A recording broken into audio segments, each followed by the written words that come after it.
Queridos, nós vamos abrir a palavra de Deus na primeira carta de Paulo aos Coríntios, dando continuação à nossa exposição dessa cartinha tão preciosa, tão importante e relevante, que é a primeira aos Coríntios. E nós vamos para o capítulo 11, hoje, do verso 23 até o final do capítulo, verso 34. Se Deus quiser, já na próxima segunda-feira, nós entraremos em outra grande parte da carta aos Coríntios, e que, sem dúvida, é uma das mais polêmicas para nós hoje, foi na época e é também para nós, porque tem a ver com os dons espirituais.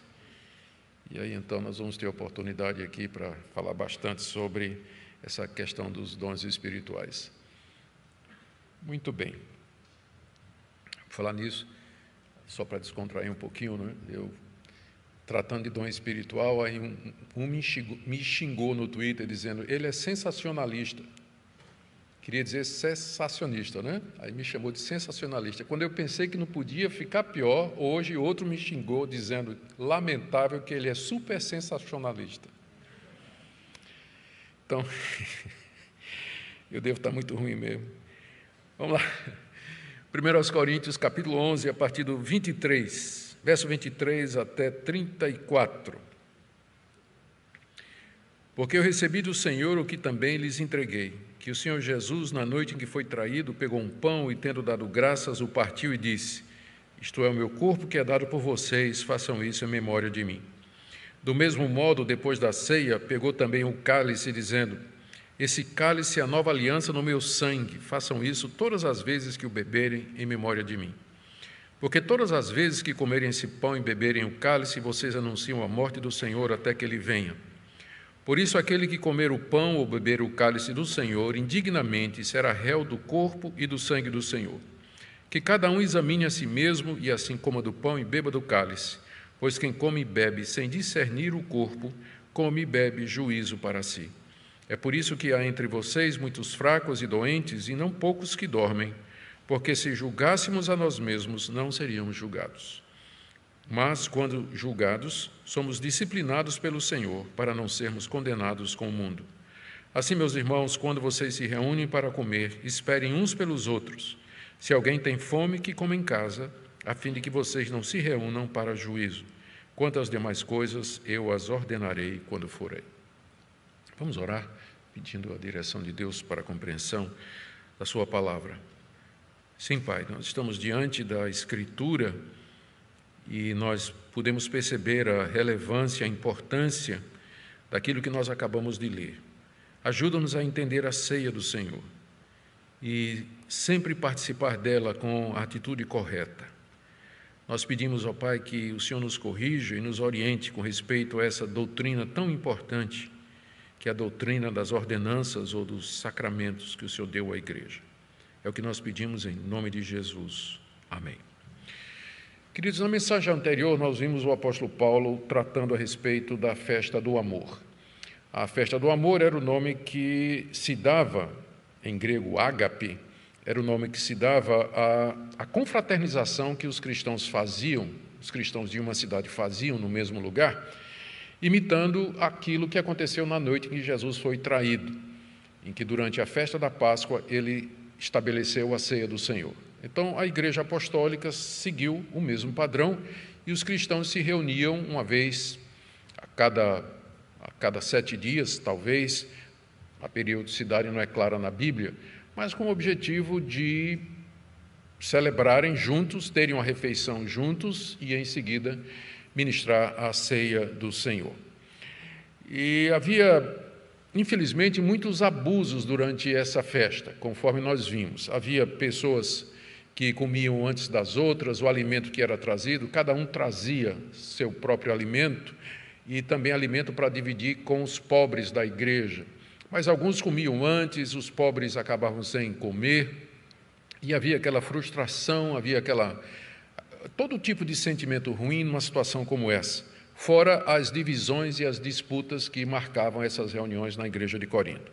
Paulo, então, diz que aquilo que eles estavam celebrando não era a ceia do Senhor e que aquelas reuniões, na verdade, estavam fazendo mais mal do que bem.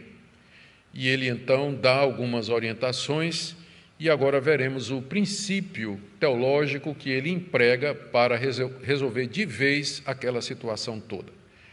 É um único princípio, que Cristo é o centro da ceia.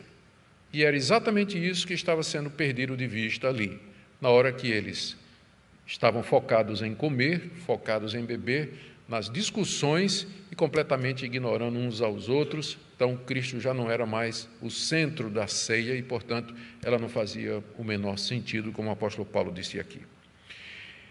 Vamos então ver a passagem seguindo essa orientação central que governa a passagem. Paulo diz que recebeu do Senhor a doutrina da ceia, e no verso 23, eu recebi do Senhor o que também lhes entreguei. Aqui há um padrão de receber e entregar. Paulo usa esses termos para deixar muito claro que não foi ele que inventou o que ele vai dizer em seguida. O que ele entregou aos coríntios, quando esteve lá pregando o Evangelho, foi alguma coisa que ele recebeu do Senhor Jesus, ou por revelação direta, ou através do ensino dos cristãos que já existiam antes de Paulo. Mas o que importa é que Paulo, como apóstolo de Cristo, ele era o canal de transmissão da verdade de Deus para a igreja. Eu recebi o que entreguei. Eu não editei, eu não aumentei e não diminuí. Como fiel dispenseiro, eu passei apenas aquilo que eu ouvi. Essa era a função dos apóstolos, estabelecer fielmente a verdade que eles tinham recebido do Senhor Jesus Cristo para o bem da igreja. E o que é que ele recebeu da parte do Senhor Jesus? Primeiro que o Senhor Jesus estabeleceu a ceia na noite em que foi traído, verso 23. O Senhor Jesus, na noite que foi traído, pegou o pão, tendo dado graças, e a própria ocasião, que era a festa da Páscoa, e também o fato de que Jesus foi traído ali, já aponta que ele é o centro da celebração. A sua traição por Judas deve ser lembrada. O fato de que ele foi entregue através dessa atitude carnal daquele que era filho do diabo, isso tudo nós temos que ter em mente.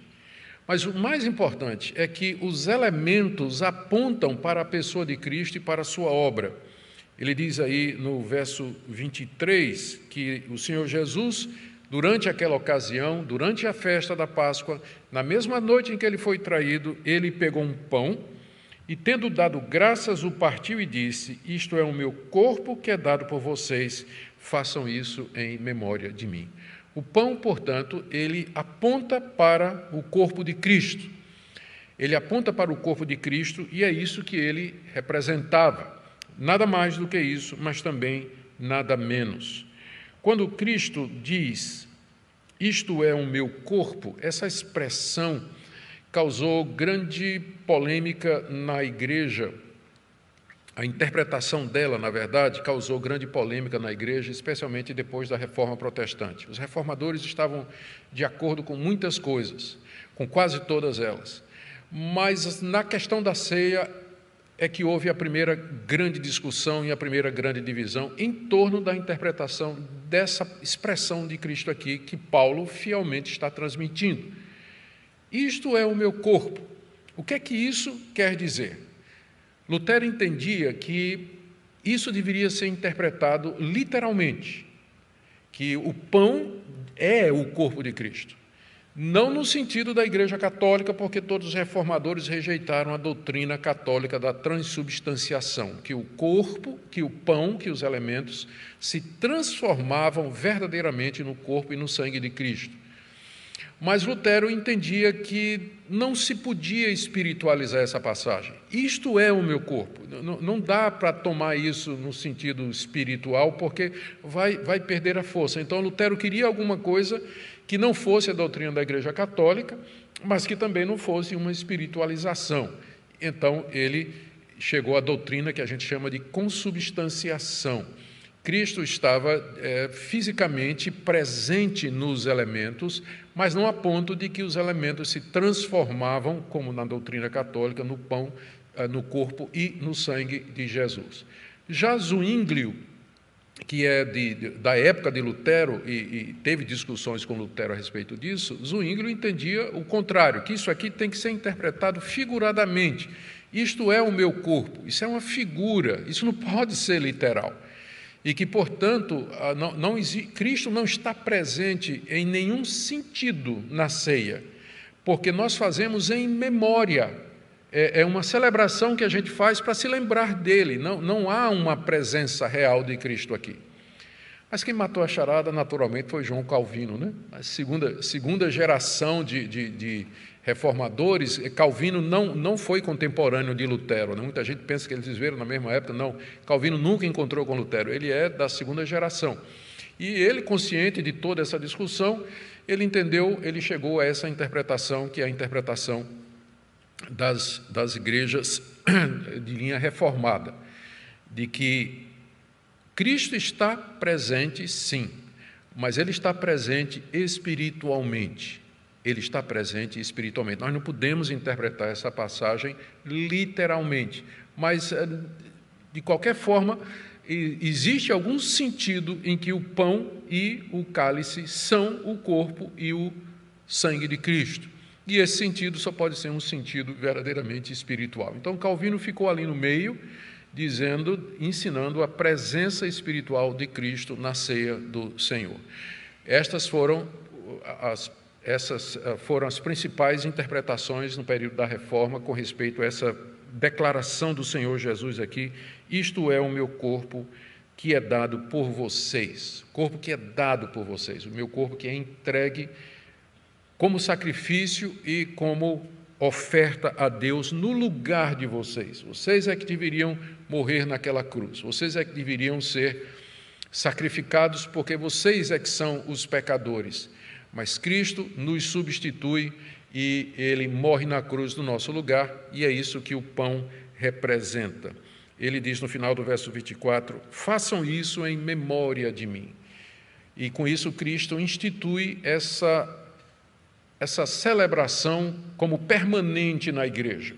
Devemos celebrar a ceia em memória de Cristo, para nos lembrar constantemente daquilo que Ele fez na cruz. E a gente pode perguntar, mas qual a necessidade disso? Nós não temos a palavra, nós não temos a pregação, que Deus conhece a nossa fraqueza. E Ele sabe que nós somos muito visuais, que ajuda visual nos ajuda a memorizar as coisas e a perceber as coisas. E por isso que Ele colocou na igreja duas instituições, duas ordenanças, dois sacramentos, que são uma espécie de ajuda visual para a nossa fé. A primeira é essa, na verdade, na ordem, a primeira é o batismo, que vem com água, e água, o ato de você ser batizado já fala por si só, né? Ver um batismo já nos ajuda a entender mais o que é que significa novo nascimento, a aliança de Deus conosco, a regeneração, a renovação, tudo aquilo que o batismo significa, e igualmente a ceia do Senhor. É importante notar que, na época da Reforma, a Igreja Católica tinha 7 sacramentos.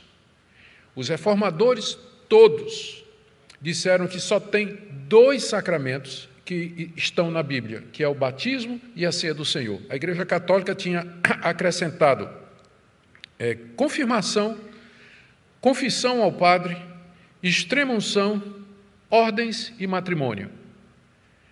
Então, os reformadores disseram, nada, isso está fora. Isso não são sacramentos, não são ordenanças, Cristo deixou apenas 2. E elas apontam para Jesus, e elas devem ser celebradas em memória dele. Então, o pão aponta para o seu corpo e o cálice aponta para o seu sangue. Verso 25, do mesmo modo, depois da ceia, pegou também o cálice, dizendo, esse cálice é a nova aliança no meu sangue, façam isso todas as vezes que beberem em memória de mim. Alguns pontos aqui, rapidamente. Primeiro, Cristo disse que o cálice que ele repartiu entre os discípulos, como parte da celebração da ceia do Senhor, era a nova aliança, ou o sinal da nova aliança, ou o selo da nova aliança. Essa aliança, ela é nova apenas no sentido de que ela entra agora numa nova fase de administração, porque Deus tem somente uma aliança com o seu povo, que é o pacto da graça. é o pacto da graça, que ele firma conosco mediante Jesus Cristo, e que valeu no Antigo Testamento e valeu no Novo Testamento. É um pacto só, uma aliança só, mas administrada no Antigo Testamento na forma de símbolos, figuras, tipos, instituições, personagens, e no Novo Testamento, uma vez que se cumprem todos esses tipos e instituições de maneira bem mais simples. No Antigo Testamento você tinha todos aqueles rituais no templo. No culto cristão você tem batismo, ceia e pregação. É muito mais simples, contudo, muito mais eficiente. O cálice que nós tomamos, ele é o selo da nova aliança, ou da nova administração da aliança. No Antigo Testamento, era o sangue de animais, mas agora é o sangue do Filho de Deus, porque aqueles animais apontavam para o Cordeiro de Deus que tira o pecado do mundo. Então, o cálice é o cálice da nova aliança. No meu sangue, diz Jesus, para dizer que não é em contraste com o sangue dos animais do Antigo Testamento.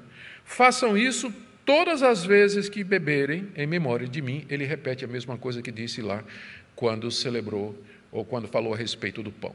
Então, esse aqui é o primeiro ponto do apóstolo Paulo. A ceia aponta para o sacrifício de Cristo, para a sua pessoa e a sua morte. Por que isso é importante? Porque os coríntios tinham perdido isso de vista. Quando eles se reuniam e se banqueteavam e brigavam entre si e desprezavam uns aos outros, eles não tinham condições espirituais, não havia disposição mental apropriada para tomar o pão e o cálice pensando na obra de Cristo e discernindo a presença de Cristo ali. A ceia, os elementos da ceia apontam para a pessoa de Cristo Jesus, apontam para a pessoa do Senhor Jesus Cristo. A ceia é em memória dele, conforme nós já vimos, e os coríntios, então, haviam perdido tudo isso de vista. A conclusão que Paulo chega, então, aí no verso 27, sim, no verso 6, não é? Perdão, eu esqueci mais esse ponto aqui, que todas as vezes que comerem esse pão e beberem o cálice, vocês anunciam a morte do Senhor até que ele venha. A ceia, ela não somente fala da morte de Cristo, mas ela fala também da sua ressurreição e da sua segunda vinda. Por isso que é um momento de alegria. Eu sei que o comum nas igrejas reformadas é que quando a gente vai celebrar a ceia, tem toda aquela solenidade, toda aquela seriedade, e a gente age com muito cuidado, né? E às vezes parece até que, quando na realidade deveria ser uma celebração, deveria ser um momento de grande alegria pela morte do Salvador em nosso lugar e também porque ele virá uma segunda vez. A atitude deveria ser de gozo e de gratidão diante de Deus, uma vez que a ceia também aponta para a sua segunda vinda. É isso que a ceia representa. A conclusão de Paulo aí no verso 27 é essa. Por isso introduz a conclusão, à luz de tudo isso, aquele que comer o pão ou beber o cálice do Senhor indignamente será réu do corpo e do sangue do Senhor. Alguns pontos aqui nessa declaração. Aqui o Senhor Jesus Cristo diz que a ceia é alguma coisa que tem que ser levada a sério. E que Deus a leva a sério. E que as ordenanças de Deus não devem ser tripudiadas e nem desprezadas, porque elas trazem consequências eternas. Paulo aqui diz que aquele que comer o pão ou beber o cálice do Senhor indignamente será réu do corpo e do sangue do Senhor. Talvez você nunca tenha percebido a importância da ceia, talvez você já se aproximou algumas vezes da mesa do Senhor, pegou o pão, pegou o cálice, fez o que todo mundo estava fazendo e não estava pensando, meditando, não estava com a atitude espiritual apropriada para celebrar aquele momento. Veja a seriedade. Paulo diz, primeiro, que existe uma forma indigna de você participar da ceia. Aquele que comer o pão ou beber o cálice do Senhor indignamente. O que seria participar de maneira indigna? A gente tem que interpretar à luz do contexto. Qual era o contexto?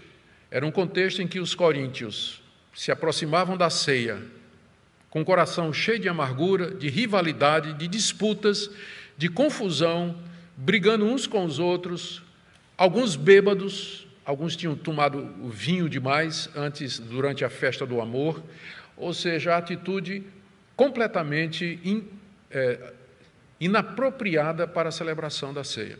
É isso que é participar da ceia do Senhor de maneira indigna.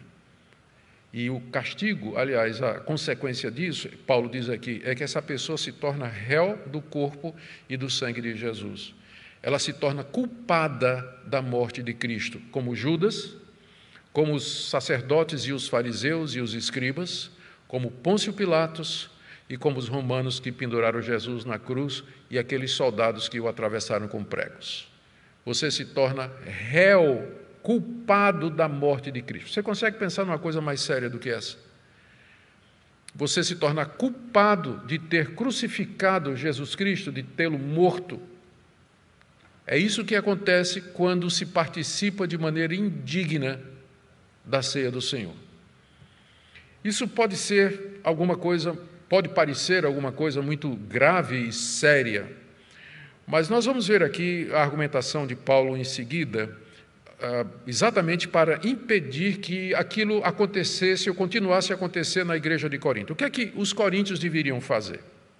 Então, são 3 atitudes que Paulo recomenda a partir, na verdade, que ele determina a partir do verso 28. Primeiro, que cada um deveria se examinar antes de participar da ceia. Dada a sua seriedade e a gravidade do pecado, de pecarmos contra a pessoa de Cristo, por tomarmos de maneira indigna a ceia do Senhor, é necessário, portanto, que nós nos aproximemos da mesa do Senhor com todo o cuidado. Examine-se o homem a si mesmo, ele diz aí no verso 28, que cada um examine a si mesmo e assim coma do pão e beba do cálice. Examine a você mesmo quanto ao seu entendimento. Você entende o que é a ceia do Senhor? Você entende que ali Cristo está presente espiritualmente nos 2 elementos? Você entende que isso é em memória dele? Você entende que aponta para a sua segunda vinda? Você entende que aquele cálice é da nova aliança, que o sangue foi derramado pelos pecados? O sangue da nova aliança? Se examine quanto ao seu estado espiritual. Você está amargurado? Você está ressentido, frustrado, irado? Porque essas emoções e essas atitudes, elas não condizem com aquele momento.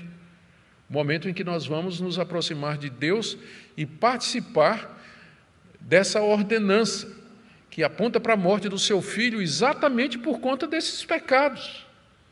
E aí você se aproxima com esses pecados impenitentes, sem arrependimento, sem uma atitude de quebrantamento, de pedido de perdão. Eu entendo, embora o apóstolo Paulo não diga aqui, que se ao examinar-se o membro da igreja de Corinto percebesse que ele estava realmente numa atitude ou com uma disposição espiritual imprópria, ele poderia, arrependido, pedir perdão e participar, porque vejam como Paulo diz aqui, que cada um examine a si mesmo, e assim coma do pão e beba do cálice. Ele não está proibindo que participe, mas pressupõe, então, de que durante o exame a pessoa percebeu o seu estado e que ela confessou o seu pecado e pediu que Deus o perdoasse, e então participou corretamente. Essa é a razão porque nas igrejas históricas geralmente se dá um período para que os que vão participar da ceia do Senhor façam confissão dos seus pecados, que as pessoas se examinem. Algumas igrejas reformadas são muito estritas com relação a isso. E agora vocês podem entender, eu ia contar aqui a minha experiência durante o período que eu morei na Holanda e na África do Sul, e frequentava igrejas reformadas. Não eram igrejas presbiterianas, mas igrejas reformadas. Toda igreja presbiteriana é reformada, mas nem toda igreja reformada é presbiteriana, né? Tem batista reformado, tem congregacional reformado e por aí vai. Mas as igrejas reformadas que eu participei, elas tinham um costume, elas celebravam a ceia 4 vezes por ano. 4 vezes por ano. E eu ficava curioso para saber, até o dia em que, faltando uma semana para a celebração da ceia, 2 presbíteros bateram lá em casa. Eles disseram: nós viemos examinar vocês para saber se vocês estão em condição de participar da ceia do Senhor. Por isso que por isso que era 4 vezes por ano, para dar tempo para os presbíteros visitarem todas as famílias da igreja e investigar, averiguar como é que estava a vida familiar, se o casal estava bem, se tinham dívidas, se estavam com problemas. Um deles foi até na nossa geladeira, ainda bem que ele era estudante pobre, né? Aliás, não é? E depois chegou uma cesta básica lá da igreja. Eles foram ver o estado geral, eles viam o estado geral, e aí então eles abriam para a ceia do Senhor. Talvez possa ser um pouco exagerado, não é? Mas mostra como essas igrejas levaram a sério isso aqui, a preparação para a ceia do Senhor. Aqui no caso, Paulo está dizendo que um exame inicial tem que ser feito pela pessoa. Pela pessoa. Então, é você que tem que se examinar inicialmente. E aí participar da ceia do Senhor. Se você participa, mesmo que a sua consciência mostrou que você está em pecado, que você não se arrependeu, que você não quer se consertar, então vai acontecer com você o que Paulo vai dizer aqui em seguida. Vai acontecer com você o que Paulo está dizendo aqui em seguida. Mas a primeira coisa é essa daí. O exame é feito pela própria pessoa. Em caso de pessoas que estão obviamente em pecado e que elas continuam participando da ceia do Senhor e não estão nem aí é que a igreja deve afastar essas pessoas da ceia para o bem delas. E é o que o apóstolo Paulo explica lá em 1 Coríntios 5, que nós já vimos. Você se lembra quando a gente chegou em 1 Coríntios capítulo 5?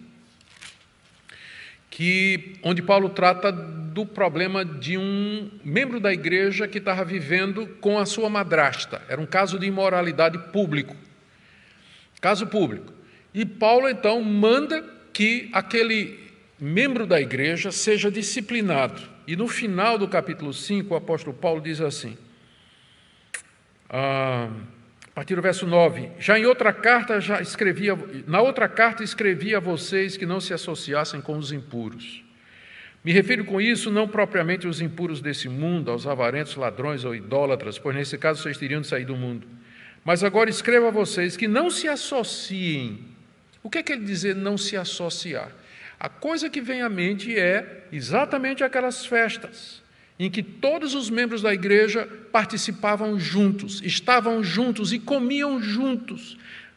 Fazer uma refeição com alguém no Antigo Oriente equivalia a entrar numa sociedade, demonstrava intimidade, demonstrava algum tipo de ligação. Então, Paulo diz, não é? Vocês não se associem com gente que se diz crente, mas que é avarento, ladrão, idólatra, etc.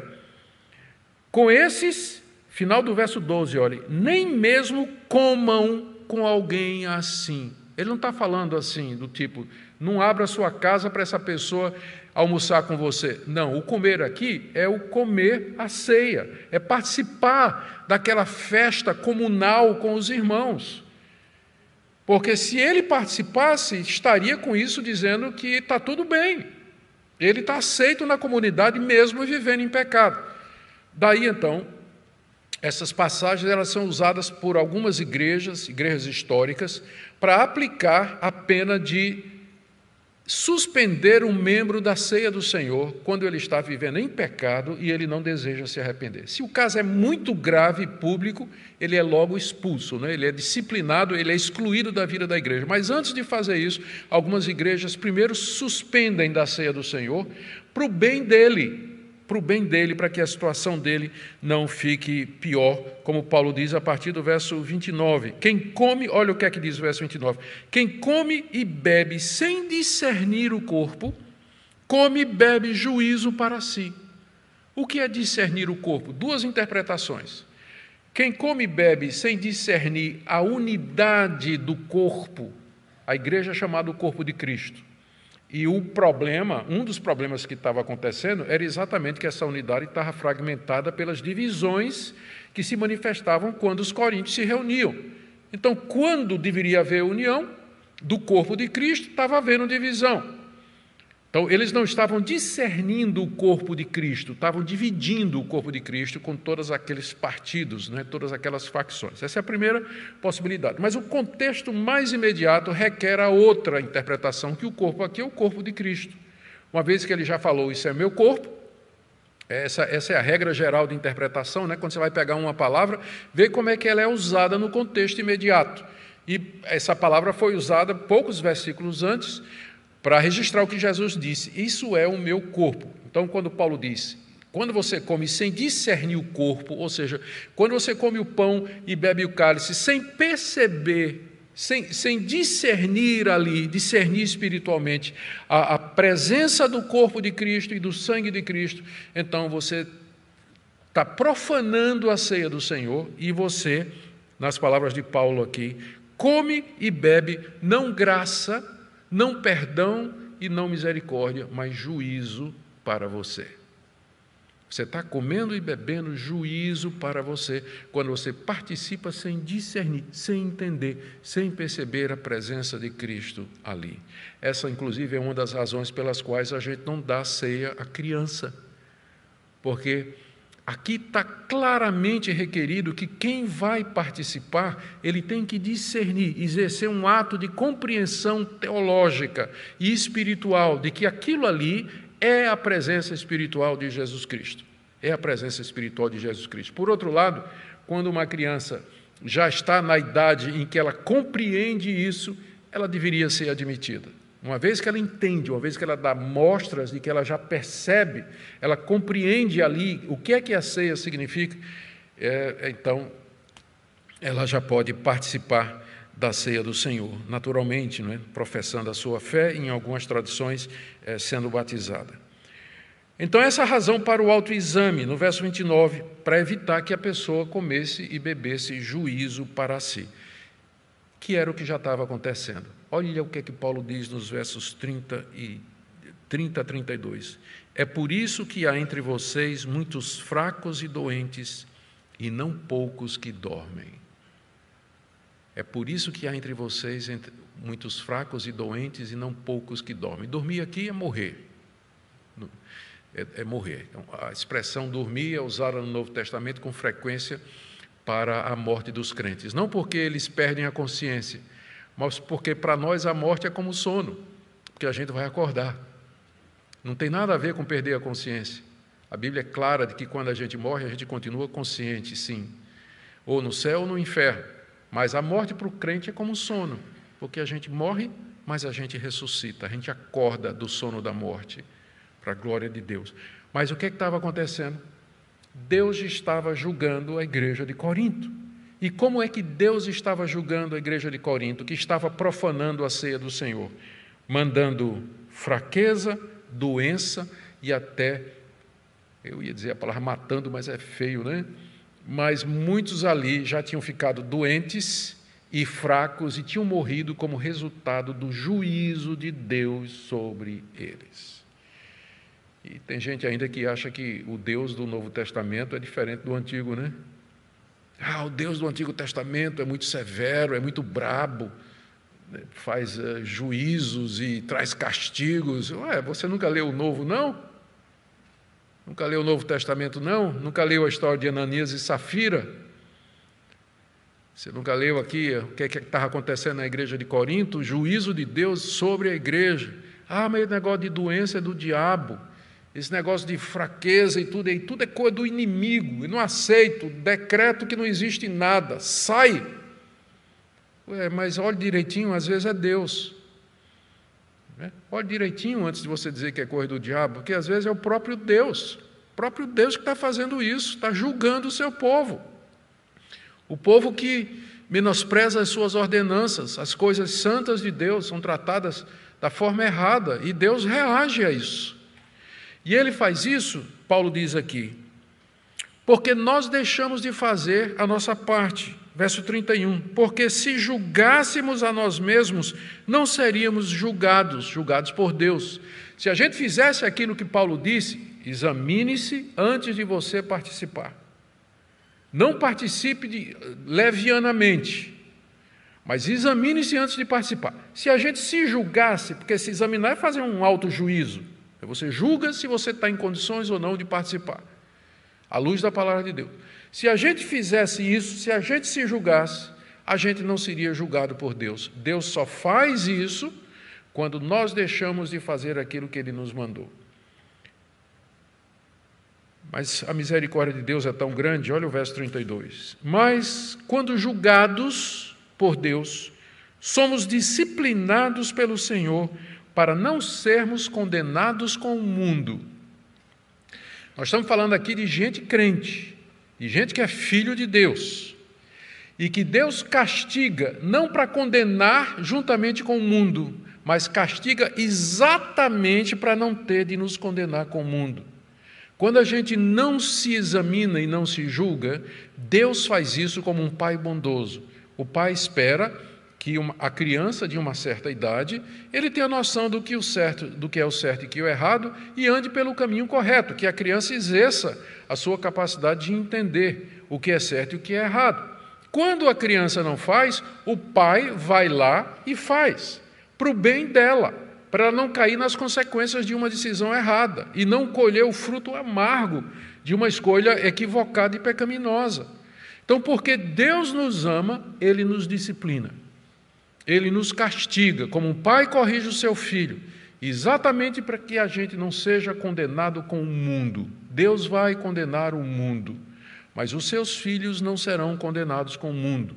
E para que isso não aconteça, Deus então nos julga agora, para que Ele não nos julgue no dia do juízo. Quando eu falo juízo, julgar no dia do juízo é condenar a gente no dia do juízo. Ele faz isso agora, para que nós não caiamos naquela condenação que virá sobre a humanidade na vinda do Senhor Jesus e que é celebrada na ceia. A ceia aponta para a vinda de Cristo. E quando Ele vier, Ele vem não só buscar o seu povo, mas para julgar o mundo. Paulo termina aqui com uma segunda orientação. Isso foi a primeira orientação dele. Examine-se a si mesmo. Por todos esses motivos que nós falamos. A segunda está no verso 33. Esperem uns pelos outros. Assim, meus irmãos, quando vocês se reúnem para comer, esperem uns com os outros. Aqui, só um detalhe, não é? Muitas igrejas têm a prática de, que, uma vez que a Bíblia não diz como a gente faz isso, a igreja é livre para fazer. Mas quando a gente distribui o pão, não é? Distribui dizendo, irmãos, vamos esperar uns pelos outros, vamos comer juntos, como a Bíblia diz, não é? Esperem uns pelos outros para a gente comer. Só que aqui não está falando do pão e do cálice, está falando da refeição, né? Esse era o problema lá da igreja de Corinto, que na hora que eles se juntavam, e que era para compartilhar a ceia, tinha gente comendo na frente do outro, ninguém estava esperando o outro. E criava aquele clima que impossibilitava a celebração da ceia do Senhor. Então, quando diz aqui, quando vocês se reúnem para comer, esperem uns pelos outros, não está falando da celebração da ceia, mas do ágape, da festa do amor. Tá? Então, se alguma igreja tem o costume de distribuir e dizer assim, espere uns pelos outros, não é problema. Só não diga que é o que a Bíblia diz. Porque você não tem... Isso aqui não está se referindo à ceia, mas o momento da celebração.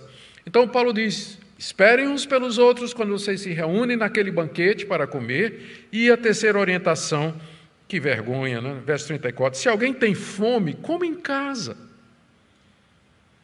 Se você está muito faminto, o que mostra que a ceia não era celebrada nas casas dos cristãos.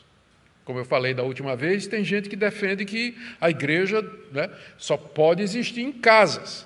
Mas aqui está uma demonstração de que nem sempre a igreja se reunia em outro lugar que não era a casa dos crentes, quando eles estavam juntos e exatamente para expressar a união, eles partiam pão e bebiam cálice no meio da celebração.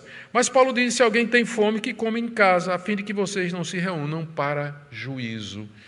Então, essa era a orientação. O irmãozinho devia comer em casa, os famintos, né?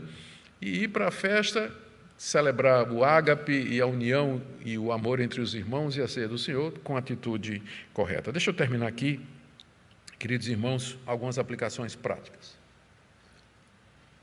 O que é que essa passagem nos ensina? O que é que ela traz para nós hoje? Primeiro, a seriedade com que a gente deve abordar a ceia do Senhor. A seriedade.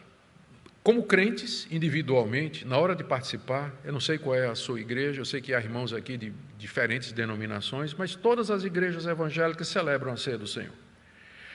Então, a seriedade com que você deve participar, lembrando o que é que a ceia representa, ao que ela aponta e o que é que nós celebramos ali. Também, a necessidade de nós percebermos que Deus disciplina o seu povo com doenças e até a morte, crentes que menosprezam as suas ordenanças. Deus leva a sério, muito a sério, as suas coisas. O seu evangelho, a sua igreja, a sua palavra, as ordenanças que Ele nos deixou, são coisas sérias, são questões de vida ou morte, tem a ver com o nosso destino eterno e, portanto, devem ser tratados com todo respeito. Por isso que a gente sempre fala, gente, quando a gente vem para o culto, venha numa atitude de adoração. Venha para participar do culto. Não é para ficar no celular, não. O tempo todo. Ou pensando em outras coisas, ocupando a mente com trivialidades, se distraindo. Não.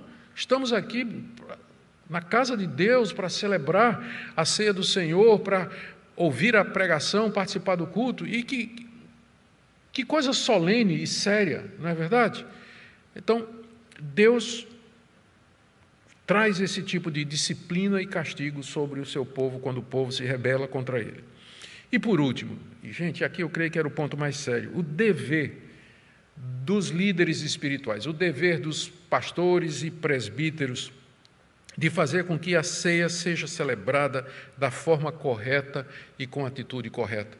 As igrejas, a liderança das igrejas, os pastores, eles têm que zelar por isso, que a ceia está sendo celebrada da forma correta e com a atitude correta. Tem que instruir o povo, e, se necessário, conhecendo a vida espiritual, o estado espiritual de alguns membros, afastá-los da ceia do Senhor para o bem deles, para que eles não incorram nessa condenação que está sendo dita aqui.